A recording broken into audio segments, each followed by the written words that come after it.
डॉ भीमराव रामजी अंबेडकर की देश के बाहर सबसे बड़ी मूर्ति स्टैच्यू ऑफ इक्वलिटी की स्थापना भारत के लिए एक गर्व की बात है। सबसे ज्यादा मूर्तियां doctor B are Ambedkar ji की हैं।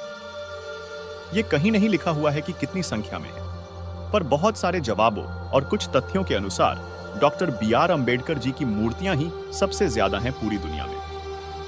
भारतीय विधिवेत्ता, अर्थशास्त्री, राजनीतिज्ञ और समाज सुधारक डॉ बाबा साहेब अंबेडकर का जन्म 14 अप्रैल 1891 को मध्य भारत प्रांत, अब मध्य प्रदेश के महू नगर सैन्य छावनी में हुआ था। स्कूली शिक्षा सतारा नगर में पूरी करने के बाद डॉ अंबेडकर ने बॉम्बे विश्वविद्यालय से स्नातक और यूएसए के कोलंबिया विश्वविद्यालय और फिर यूके के लंदन स्कूल ऑफ इकोनॉमिक्स से ग्रेजुएट की उपाधि प्राप्त की। उन्होंने अपने जीवन काल के दौरान दलितों से सामाजिक भेदभाव के विरुद्ध अभियान चलाया और उनकी समानता के लिए कई कार्य किए। इसी के चलते उनकी मूर्ति को स्टैच्यू ऑफ इक्वलिटी का नाम दिया गया है। भारत के पहले लॉ एंड जस्टिस मंत्री रहे तथा भारतीय संविधान के जनक माने जाने वाले डॉ भीमराव रामजी अंबेडकर की देश के बाहर सबसे बड़ी मूर्ति स्टैच्यू ऑफ इक्वलिटी का अनावरण 14 अक्टूबर 2023 को अमेरिका में मैरीलैंड राज्य में होने जा रहा है।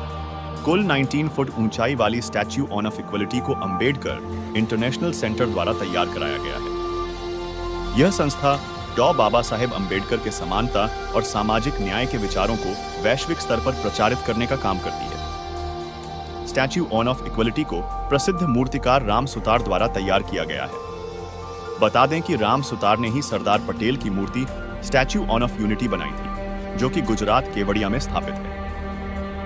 अंबेडकर इंटरनेशनल सेंटर द्वारा स्टैच्यू ऑफ इक्वलिटी की स्थापना मैरीलैंड के एकोकिक में 13 एकड़ में विकसित किए गए डॉ बी अंबेडकर स्मृति पार्क में की जाएगी। इस मूर्ति का अनावरण समारोह संयुक्त राज्य अमेरिका में भारतीय प्रवासियों के साथ साथ अंबेडकर के काम और विरासत में रुचि रखने वाले किसी भी व्यक्ति के लिए एक प्रमुख घटना होगी। इस कार्यक्रम में भारत और संयुक्त राज्य अमेरिका के विशिष्ट व्यक्तियों के साथ साथ दुनिया भर से अंबेडकरवादी भी भाग लेंगे। वैसे तो पूरी दुनिया में डॉ साहेब के स्टेच्यू हैं। डॉ अंबेडकर साहेब की सोच और व्यक्तित्व के पीछे उनके अपने सिद्धांत थे, जिसने न सिर्फ उन्हें एक सफल इंसान बनाया, बल्कि उन्हें हर उस ऊंचाई को छूने में उनकी मदद भी की। डॉ भीमराव अंबेडकर ही एकमात्र भारतीय हैं जिनकी पोर्ट्रेट लंदन संग्रहालय में कार्ल मार्क्स के साथ लगी हुई है।